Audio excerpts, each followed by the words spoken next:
Welcome to this video where I'm going to show you the step-by-step process on how to install and set up your app Paystack Action Automation for workflows. Navigate to App Marketplace, search for the app and click on it. Click on Install, choose an account where you want to install the app and click on Continue. Head over to Allow and Install and click on it. Copy the custom menu link right over here, switch back to the account, click on Settings.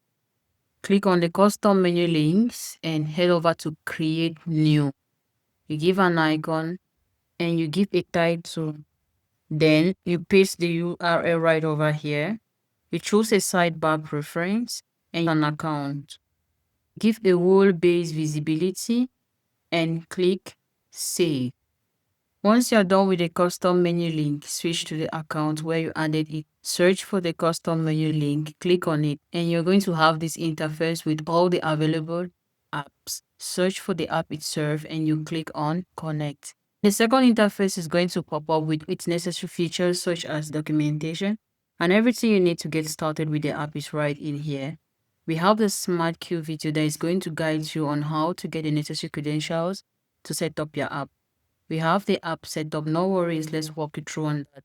Click on Start Setup and you'll be required to enter an API key. Let's head to the account which we created online. Click on your settings, then you click on API, keys and webhooks. From there, you're going to see a test secret key. Enable the test secret key, then you copy it. Head back to your account and you paste. Then click on Complete Setup. Your app will be successfully set up and configured. We have the support center where you'll be able to create a ticket and book a call for the support team. And the change log feature that is going to enable you to track all the updates and improvements made on this app. To receive emails, toggle on the email notification button, insert your email and then click on subscribe. Our support team is available for more guides and tips. Don't forget to like and subscribe to our channel. Thanks for watching.